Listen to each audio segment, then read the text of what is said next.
magnética del tercer aporte. ¿Ya?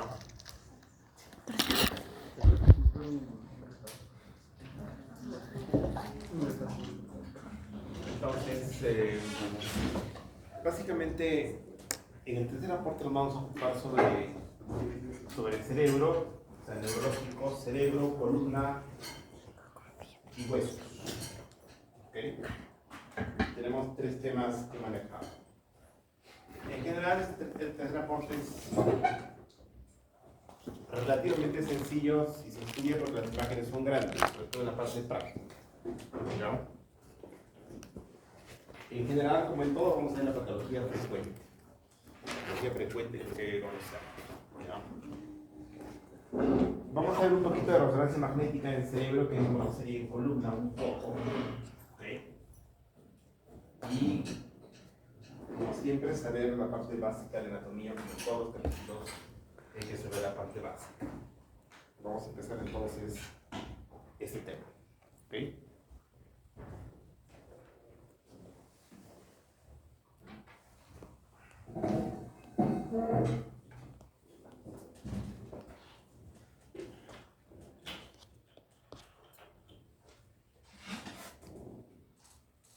Primero, lo más básico que uno debe saber es anatomía básica para poder leer las imágenes. Y las imágenes para el día de hoy se aproximan muchísimo a esta imagen del néter. Donde uno puede diferenciar, por ejemplo, claramente acá lo que es la tira del cerebelo, ¿no? Esto, por ejemplo, ¿y esto qué se llama? Cuerpo calloso. El cuerpo calloso. Pues eso está a nuestro alcance para el día de hoy con una facilidad enorme. Entonces, lo único que tengo que hacer es la anatomía básica para verla. Es muy importante recordar que el parénquima cerebral está recubierto por meninges. ¿Okay? Entonces, las meninges tienen una vía madre, aracnoides y vía madre. ¿Okay? Entonces, la patología que está dentro de este parénquima cerebral se llama patología intraaxial, masas intraaxiales, lesiones intraaxiales. Y extraaxial son las lesiones que están por fuera del parénquima. Ejemplo, un hematoma epidural que está solamente acá por encima de la altura, encima, ¿no? Sería una lesión extraaxial. Un hematoma subdural sería igual, una lesión extraaxial. En cambio, si hay una hemorragia dentro del parénquima cerebral, es una lesión intraaxial. ¿Ya? Y en imágenes, lo primero que tengo que saber es dónde está la lesión, en qué compartimento está. ¿Qué exámenes tengo para el día de hoy para manejar patología del cráneo y del encéfalo? Placa de cráneo, que no sirve para nada, excepto para tratar juicios. ¿Ya? Para nada. Angiografía es para manejo terapéutico, no diagnóstico. Tomografía es el pan nuestro de cada día y tenemos que dominar bien. Entonces estaría acá remarcado y que hay que ver fotos. Van a dormir con una tomografía entonces. Por el tercer aporte. Angiografía pedimos un montón. Resonancia magnética en general es el gol estándar para toda la patología del cerebro, menos para hemorragias. Y es para todo. Estaría como más también. Como más. Ya es buena para todo, menos, como les digo, para hemorragias. Y menos para ver el cráneo. ¿Ya? Para ver hueso, la tomografía no es buena. La resonancia, perdón. La tomografía es lo mejor que existe. Angioresonancia es tan buena como angiotomografía, pero es más cara. En todo caso, yo lo usaría porque el paciente sea alérgico al contraste. El doppler carotidio es el mejor estudio para ver los vasos del cuello, pero para la parte accesible del cuello, ¿no? La carótida, cuando entra, por ejemplo, el tifón carotidio en la base del cráneo, no se puede ver por doppler, ¿no? En los neonatos, la ecografía transfrontalar es muy buena para ver tanto el parénquima cerebral como el espacio extraxial. Es muy bueno. Entonces, algunas cosas que tenemos que conocer para poder ver un poco de resonancia magnética es conocer lo que son las secuencias T1, T2 y flight. ¿De acuerdo?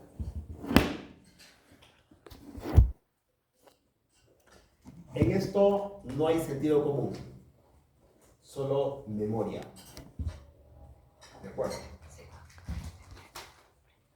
En tomografía, por ejemplo, hay lógica. Hipodenso, denso de estructura. En resonancia no. En resonancia no hay ninguna lógica. Cuando uno se mete a leer un libro de física de resonancia magnética, puede leer un año y no entiendes absolutamente nada. ¿Por qué? Porque no eres físico. Eres médico. Cuando yo leo como médico un capítulo entiendo rápido porque sé fisiología, anatomía, histología, patología y todo eso y entiendo al toque un tema. Entonces uno cuando lee física de resonancia y quiere entender algo, se entiende poco. Me acuerdo que me hicieron leer como 15 días para que exponga. El profesor dijo, no es necesario. Para manejar un carro podrás saber unas cuantas cosas, pero no tienes que ser un eximio en saber cómo funciona el carro a la perfección, ¿no? Pero igual lo vas a manejar. Igual, para la resonancia hay que saber solo algunas cosas básicas que yo les voy a decir. ¿Okay? Primero se utilizan secuencias. ¿Ya? Se llaman imágenes potenciadas. En T1 es un grupo de imágenes. Tejidos y sustancias hipointensas en T1, o sea que se ven oscuras en T1. Lo más importante, el agua. ¿Ya? El agua y el edema. Tejidos y sustancias hiperintensas en T1. Tejido adiposo, o sea, la grasa se ve hiperintensa. La hemorragia, pero depende de cuánto tiempo tiene la hemorragia. Líquido proteináceo, la melanina y el gadolinio, que es la sustancia de contraste para resonancia magnética. La resonancia magnética es un método de elección para todas las patologías del cerebro, pero para patología no aguda, para patología subaguda o crónica. Me caigo del techo en este momento, es un caso de emergencia. ¿Qué me van a hacer? Tomografía de sangre. Pero estoy que me duele la cabeza desde este aporte. Los dolores me hacen renegar demasiado. Me duele mi cabeza. No solo en clases, fuera de clases. Tomo pastillas, mejoro, empeoro. Ahí entra la resonancia. Tengo convulsiones, a veces sí, a veces no. Ahí entra la resonancia magnética. Es el gol estándar, es el método de elección. Aunque en el hospital primero, cuando hay epilepsia, pedimos, por ejemplo, tomografía, pero igual estándar para todo eso. La resonancia magnética demora en hacerse. Es otro concepto que hay que tener. Acá no hay reconstrucciones. Yo lo he hecho al paciente, le hago un T1 y me demora 3 minutos. Solo esta secuencia. 3 minutos. Tengo que hacer un T1 en axial como esta, me demora 3 minutos. Pero también necesito hacer un T1 en coronal, otros 3 minutos. Un T1 en sagital, otros 3 minutos.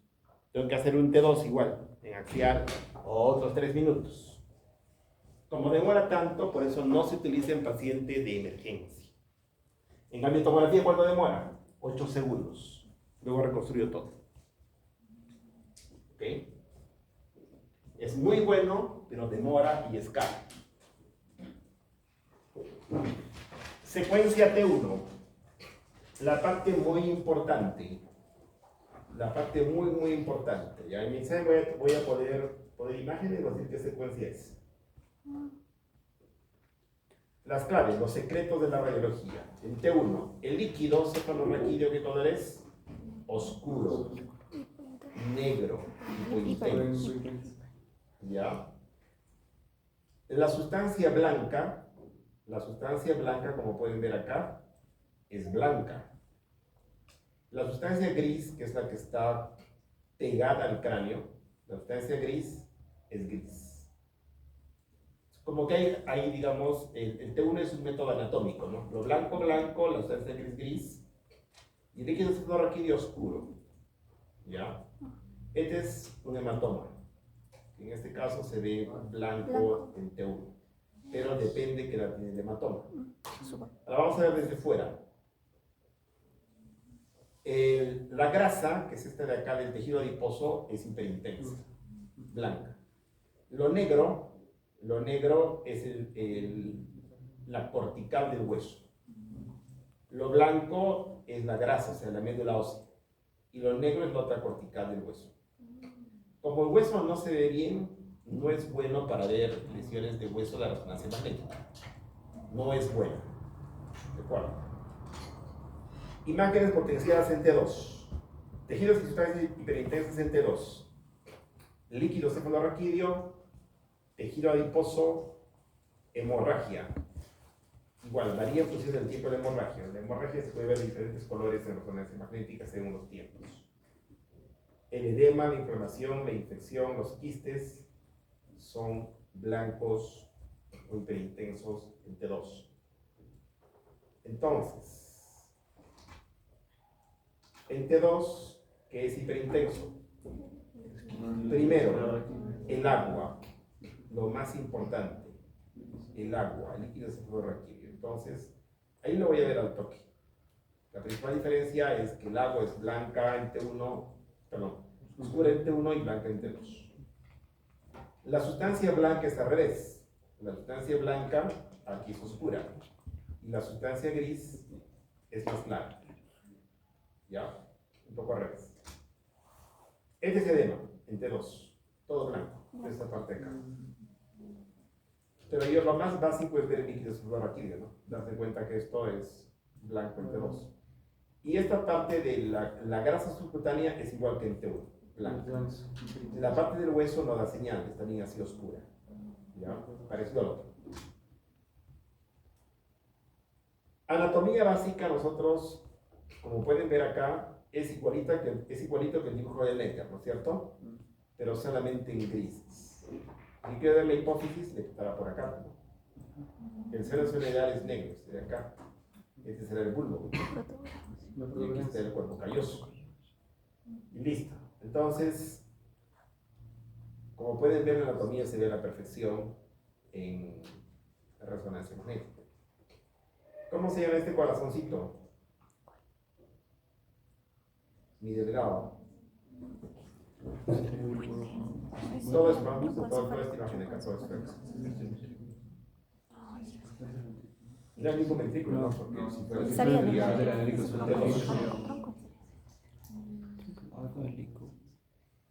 ¿Es encéfalo, doctor? Los pedúnculos cerebrales de encéfalo. Puede ser mesencéfalo. Puede ser más diciendo, pero que eso voy a preguntar en el examen. Los alumnos tienen que estudiar. Entonces yo podría pasar todo el día hablando qué son los gangles de la base, no sé qué vainas, y luego no hacer nada.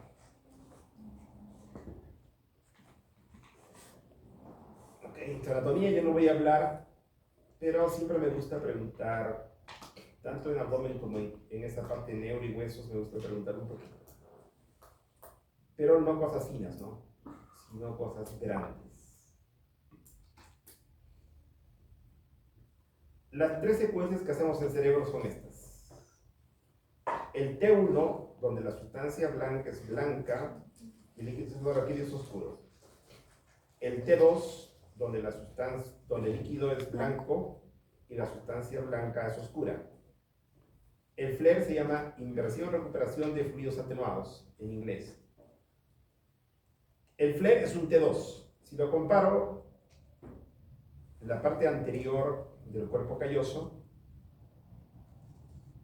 es igualita que esta parte anterior del cuerpo calloso porque es sustancia blanca, o sea, es oscuro.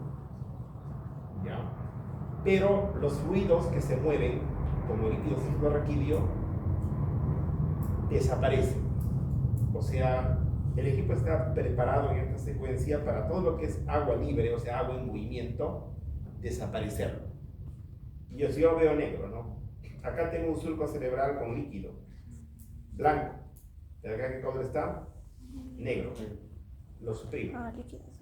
Lo suprimo. Eso es para diferenciar patologías. Yo cuando estudio una lesión, tengo que ver estas 3 secuencias como mínimo. Aparte hay otras secuencias en el cerebro. Tenemos difusión, obligatorio, que en todos los protocolos tenemos difusión. Tenemos perfusión en casos especiales. Luego tenemos espectro, que es para ver diferentes cosas en el cerebro, pero no usamos de rutina. De rutina tenemos T1, T2, FLAIR y difusión. 4 cosas. Ya, cada uno toma su tiempo en hacer, demora y nosotros tenemos que finalmente definir el diagnóstico. ¿Ya? La angioresonancia. La diferencia con angiotomografía es que no usamos contraste. ¿El contraste qué cosa es? El movimiento de la sangre. La sangre se mueve y me dibuja todo este árbol vascular arterial del cuello y del cerebro. ¿Ok?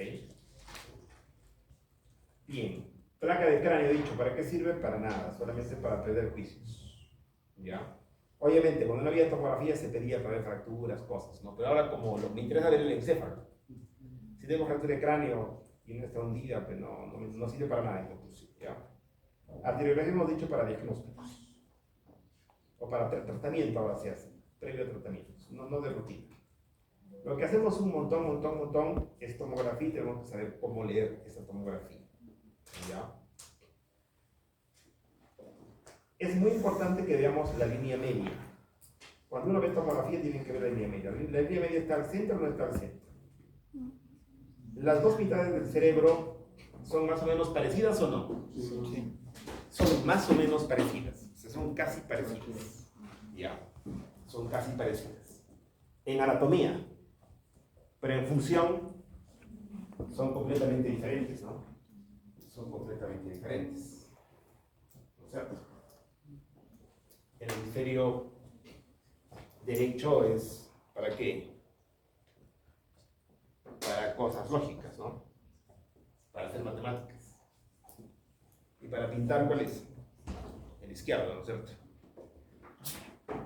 Entonces los médicos van a utilizar ambas cosas, ambas partes de su cerebro, porque el médico también hace un poco de arte, ¿no? En todas las especialidades hay una parte artística y una parte más de conocimiento puro. Se produce líquido en los ventrículos y ¿dónde se reabsorbe? Tienen que leer la circulación de líquido subarachnoideo para entender, ¿ya? Cómo se produce, cómo se absorbe, dónde se produce y dónde se reabsorbe y cómo se mueve. ¿Okay? Las cisternas también contienen líquido cefalorraquídeo. El parénquima cerebral obviamente es todo lo que está ahí, ¿no? Es donde están, qué sé yo. ¿Cómo se llaman las principales células del cerebro? Las neuronas, ¿no? Pero ellas están apoyadas en qué cosa? En neuroglia, están en astrocitos, en varios tipos de células, ¿cierto? Todo eso está metido ahí. ¿Okay? Y todo eso se puede enfermar. ¿De acuerdo? Los surcos. En los surcos normalmente ¿qué cosa hay? Líquido cefalorraquídeo. Los senos, bueno, seno maxilar frontal. Hueso, esta ventana es de parénquima. Y el tejido blando obviamente es el cuero cabelludo, ¿no? Que también hay que ver todo. En línea media, ¿qué cosa tengo? Primero la pineal, que calcifica, que está acá. La pineal calcifica. En línea media, ¿qué tengo? La hoz del cerebro, que también calcifica, el centro. ¿Ya? Y tengo la vena de Galeno, que puede estar permeable o no. Son cosas de línea media. La línea media tiene que estar al centro. Siempre y cuando la tomografía esté más o menos centrada, ¿no? La cabeza está toda chueca, no va a estar al centro, ¿no? No puede ser en posición, eso hay que analizar bien. Acá está el sistema ventricular. Las partes clave en ver. ¿Esto qué cosa es? Cerebelo. El cerebelo. Entonces, ¿esto qué cosa será? El cuerpo ventrículo. El cuarto ventrículo. El cuarto ventrículo. Luego acá tengo el tercer ventrículo y los ventrículos laterales y el acueducto de Silvio. Y el líquido está en movimiento, no está estático, ya está moviéndose. Tanto por tomografía como por resonancia yo puedo ver todo eso. ¿Okay? Bien, las cisternas, importante, la cisterna supracelular, que le llaman también estrella de David, ¿ya? La cisterna ambiens, que le llaman también cuadrigémina o sonrisa. La cisterna prepontina, que está por delante del puente, obviamente, que es esta. La cisterna magna, que se llama magna porque, digamos, esa tomografía es pequeña, pero en algunos casos es así. ¿Ya? Por eso se llama magna, o sea, grande. Normalmente, ¿qué hay en las cisternas? Líquidos en modo rápido. En estado patológico se puede llenar de sangre en las hemorragias subaracnoideas, de pus en las meningitis. Okay. El tallo cerebral también lo puedo ver obviamente por tomografía y por resonancia, lo veo a la perfección. Algunas cosas anatómicas que uno tiene que recordar, ¿no? Que esto es la rodilla del cuerpo calloso y en la parte posterior está el esplenio del cuerpo calloso. ¿Ya? Es muy importante la diferenciación entre la sustancia gris, que en tomografía es media blanca, ¿ya? Y la sustancia blanca. Se dan cuenta que se puede diferenciar, ¿no es cierto? Se puede diferenciar la sustancia blanca de la sustancia gris. Cuando no se diferencia la sustancia blanca de la sustancia gris, hay varias patologías. Por ejemplo, en los niños, displasia cortical que produce epilepsia. Son cosas raras, pero no tan frecuentes. Tendremos en el hospital pues, uno cada 2 meses y ese tipo de cosas. Pero el radiólogo siempre tiene que informar si se puede diferenciar la sustancia blanca de la gris. En el edema también se pierde, por ejemplo. Entonces una de las claves del estudio de ver es ver esa diferencia que se puede notar en tomografía entre la sustancia blanca y la sustancia gris. ¿Ya? Pero obviamente nosotros los radiólogos en los monitores de radiología tenemos acceso a mover los anchos de ventana, se llama en tomografía. O sea, uno mueve algunos parámetros en la pantalla y tú puedes ver de diferente manera, digamos, los estudios. Lo que no hay de repente en las salas de lecturas que ven los médicos tratantes. Por eso hay lesiones que los radiólogos van a decir, por ejemplo, un infarto X, y los tratantes no lo van a ver. Porque su equipo es estándar, como este, por ejemplo. Digamos, acá yo no puedo variar mucho, probablemente hasta el brillo podría variar un poco, solamente el brillo en la computadora, ¿no es cierto? Pero más que el brillo no tengo. No tengo. En cambio, yo en los equipos de radiología tengo varias cosas para mover ahí. Y puedo hacer diagnóstico. Por eso es diferente lo que ve el tratante de lo que ve el radiólogo. Eso es muy importante. ¿De acuerdo? ¿Ok? Algo va a decir, el radiólogo está fumado, ¿no? Está viendo cosas que no existen. No es eso. No es que sea un genio tampoco. Simplemente que los equipos con los que ven los radiólogos cuestan $12,000. ¿Por qué? Porque lo van a ver, como he dicho, los papis de la medicina. En cambio, la plebe, ¿en qué lee? En computadoras de cuánto, de 700. ¿Cuánto cuesta ese monitor? 500 soles. ¿Por qué? Porque no va a haber alguien que no está preparado para. No da la talla para ver. Es como un corredor de auto, le va a dar un bocho. No, pues no es cierto. A un corredor de auto le doy un Toyota Celica. Ya, no le voy a dar un bocho. Entonces, por eso que en el hospital van a decir, los radiólogos están locos. Han visto más allá del evidente. No, es totalmente diferente moviendo algunos teclados, algunos comandos. ¿Okay? Acá se puede ver claramente. Pero en nuestros equipos esa diferencia es brutal. Es muy diferente. ¿Ya? Cosas de anatomía. No daremos eso. Eso es de anatomía. Igual los radiólogos cuando informamos, ¿sabes? Cuando vemos, digamos, un infarto, decimos, en los núcleos ventriculados del lado derecho se aprecia y podemos decir, algo así escribimos, porque tenemos que decir dónde está la lesión, ¿verdad? No, si la lesión, ¿dónde está? Por allácito. El médico tiene que decir dónde está, ¿no? El radiólogo tiene que decir dónde está. La tomografía computarizada se pide de dos maneras para el cerebro. Las hay las no contrastadas y las contrastadas. ¿Ok? ¿Para qué se piden las no contrastadas? Hemos dicho para ver sangre. Para ver sangre. ¿De acuerdo? Si en este momento, no sé, todos nos quedamos de acá del quinto piso para abajo, todos quedamos destrozados, golpeados, nos accidentamos, ¿qué podemos tener? Un sangrado en el cerebro. ¿Qué necesitan hacernos? Una tomografía. La tomografía sin contraste es para el evento agudo. Es para lo que pasa hoy día o ha podido pasar ayer o antes de ayer de repente. Pero para después no sirve. ¿De acuerdo? ¿Y para qué es el estudio contrastado? El estudio contrastado es para ver vasos, infecciones y tumores. Y esa patología no es una patología hiperaguda, sino es patología que ya ha aparecido hace un tiempo. Por ejemplo, ¿esto qué cosa es? Una malformación arteriovenosa, que de repente no se ve una fase no contrastada. ¿Okay? El paciente que tiene, le duele la cabeza. Cuando se estresa, cuando hace calor, qué sé yo, le duele la cabeza. Pero no hace un día.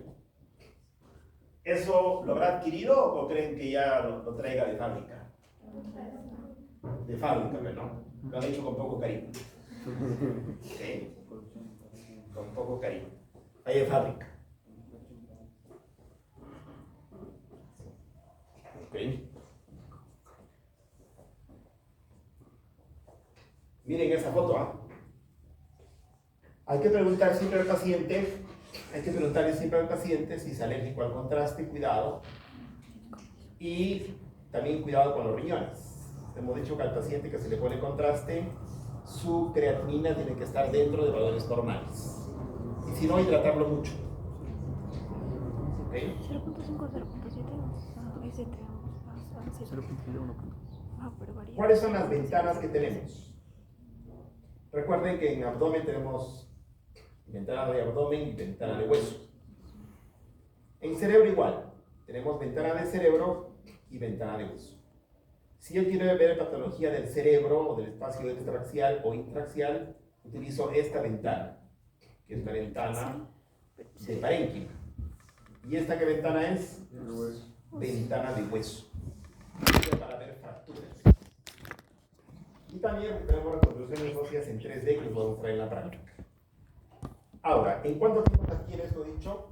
Solamente en 8 segundos. El paciente más demora en subirse a la camilla que en bajarse. Pero recuerden que varios de estos pacientes no suben solos a la camilla. ¿No es cierto? Hemos dicho que la sin contraste se pide para el paciente que ha perdido el conocimiento en este rato. Cuando tengo un ictus, ¿qué pasa? Yo en este momento estoy haciendo mi clase agarrando esto y de pronto pierdo fuerza en mi brazo y voy a soltar eso. ¿No es cierto? Perdí fuerza en mi brazo. De repente pierdo en otra mi pierna y voy a quedar tirado en el piso. ¿No es cierto? O de repente voy a perder la capacidad de entender lo que me dicen. Yo tengo varios alumnos acá tequeados. No entienden algunos de mis órdenes. Glasgow estando en 15. Entonces el pacientito van a tener que cargarlo y meterlo ahí al tomógrafo. Los que vienen convulsionados hay que sedarlos, obviamente. Pero el examen no dura mucho. En el examen solo se hace esto nomás, por eso demora 8 segundos. Luego ya es trabajo de monitor. Un botón tengo ventana de hueso.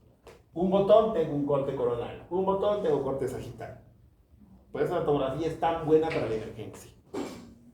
No concibo, actualmente no se concibiría un hospital manejándolo sin tomografía, ¿no? ¿Cómo diagnostico un hematoma epidural, subural? ¿Cómo diagnostico todo eso? Cuando yo era alumno, vestido de blanquito en el hospital regional el año 1999, estaba en el hospital regional con una calcificaciones normales en el cerebro. Eso tienen que saber qué es normal, ¿cierto? Calcificación de la pineal es normal. Calcificación de los plexos coroideos es normal. Pero depende de la edad también, ¿no? Si en mayores, digamos. En bebés no tienen calcificado nada. Es normal la calcificación de la hoz del cerebro. Es normal la calcificación de los ganglios de la base. ¿Ya? Entonces, lo blanco en tomografía puede ser o calcio o sangre. Obviamente el calcio es mucho más denso y nosotros medimos en unidades calcio. ¿Ya? Entonces, esas son calcificaciones fisiológicas que, como dice acá, muestran incidencia. Cuanto más es el paciente, más calcificado está. En cambio, si me aparece una calcificación, digamos, no ahí, sino más bien acá, es una calcificación patológica. Podría ser, por ejemplo, un cisticerco que se ha calcificado. ¿Ya? Y eso podría ser un foco epileptógeno. Pero estos son calcificaciones fisiológicas, no patológicas. Los alumnos deben saber a la perfección cuáles son las calcificaciones fisiológicas. Bien.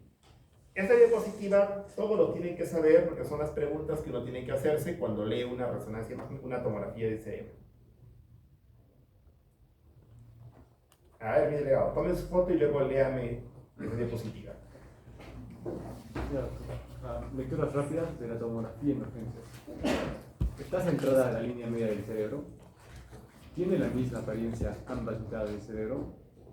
Se puede ver las sonrisas y el pentágono o estrella de David. Se encuentra en la línea media el cuarto ventrículo y con apariencia más o menos simétrica. Son grandes los ventrículos laterales con los surcos borrados. Perfecto. Bien, entonces cada pregunta va a enfocar algo, ¿no? Por ejemplo, cuando hay hematoma subdural o hematoma epidural, la línea media se va a desplazar a un lado o al otro lado. ¿No es cierto? Tiene misma apariencia porque obviamente quiere buscar si hay algo en un lado o en el otro, ¿no? Así como cuando pido placas comparativas de las manos. Quiero comparar. Quiero ver también las cisternas. Por eso la pregunta 3 me pregunta eso. Y luego quiere ver también si los ventrículos están en su sitio. Y en la última pregunta quiere ver si hay hidrocefalia o no, ¿no? Por eso dice, ¿son grandes los ventrículos laterales? Si son grandes, ¿qué hay? Hidrocefalia. Si los surcos están borrados, ¿qué hay? Edema cerebral. Por eso es en placa de urgencia, ¿no? Entonces, vamos a ver la toma. Hacen la primera pregunta. Mi delegado, primera pregunta. Léeme la primera pregunta. Doctor. La línea media está centrada. Entonces, acá tengo mi línea media. Y yo diría, acá vamos a ver. La hoz del cerebro es la línea media, ¿no es cierto? Sí. Acá se ve la hoz. Entonces, sí está al centro de la línea media. Está al centro. Listo. Respuesta correcta. Pregunta 2. Tiene lo que será ambas mitades iguales. ¿Eso dice la pregunta? Tiene la misma apariencia ambas mitades del cerebro. Si yo empiezo a comparar todo este lado con este lado, lo veo más o menos parecido, ¿no? Por ejemplo, ¿estos qué cosas son? Los valles sirianos, ¿no? Sí, vaya. Los valles sirianos. Eso era decir. Los dos está simétrico entonces. Está bien. Siguiente pregunta. ¿Se puede ver la sonrisa si el pentágono o estrella de David? La estrella de ahí es la cisterna cuadrigémina, que es esta de acá. Se ve bien. Y la sonrisa es la cisterna ambiens, que es esta de acá. También se ve bien la sonrisa. Acá está la sonrisa también. Se ve bien. ¿Ya? Tercera pregunta, o cuarta pregunta. ¿Se encuentra en la línea media el cuarto ventrículo y con apariencia más o menos simétrica? ¿Qué es el número 4? Sí, ese es el cuarto. Ventrículo. Perfecto. ¿Está al centro o no? Sí. Sí. ¿Está simétrico? Sí. Sí. Correcto. Siguiente pregunta. ¿Son grandes los ventrículos laterales con los surcos borrados? No son grandes y yo puedo ver los surcos y puedo ver la diferencia entre los blanco y gris. En conclusión es normal y lo que tenemos que ver es la presencia de un chinito. ¿Ya? Los ojos. Acá tengo un chinito. Sonriendo. Acá están sus ojos. Un ojo. Acá está su otro ojo. Este ventrículo es su nariz.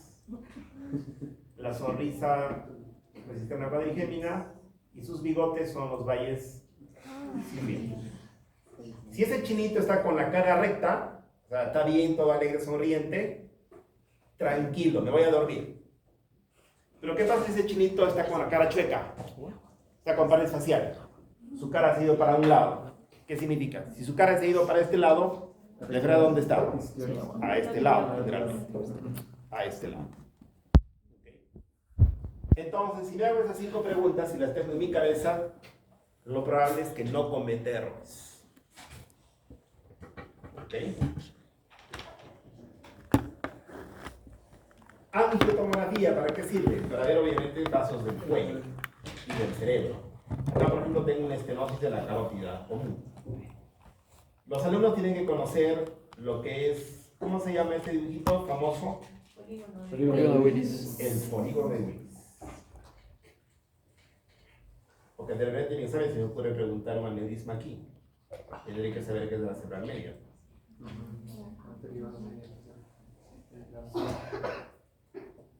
La ecografía sirve para ver los vasos del cuello, si están bien y si no hay placas de ateroma. Mira estas placas que hay acá. ¿Esto por qué cosa es? Son acumulaciones de colesterol, ¿no es cierto? Placas de colesterol, ateromas de colesterol. Con el tiempo, ¿qué puede producir esto? Una estenosis de la carótida y producir una insuficiencia vertebrovascular. Y estás todo mareado y todo. Los radiólogos, antes de que eso se aparezca, ¿qué medimos? Medimos el complejo medio-intimal. ¿Ya? Medimos el complejo medio-intimal. La carótida tiene un complejo medio-intimal, su pared. Lo normal es máximo hasta 0.9 milímetros. Más que eso es patológico. Y los neurólogos tienen que tratar a su paciente. El complejo medio-intimal es este de acá. Este pedacito. Los radiólogos te van a decir, complejo medio-intimal es lo que digamos grueso. ¿Y tú qué tenías que tratar? Tendrías que tratar pues, con atorvastatina, con esos medicamentos que sirven para bajar el colesterol, estatina, ese tipo de cosas. ¿Okay? Para eso sirve este estudio. En casos severos, esto está estrecho, ¿no? Y ahí el manejo son manejos diferentes. Bien, hasta ahí son los métodos que sirven. Hemos visto todos los métodos, ahora vamos a hacer la patología.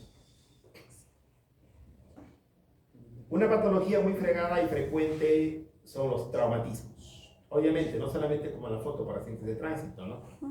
Un traumatismo es que sea recontrasalado, estoy pasando por una obra y me caiga un ladrillo encima de mi cabeza. ¿No es cierto? Y me la parta. ¿Ok? Un traumatismo es que sea obrero y me caiga en la obra.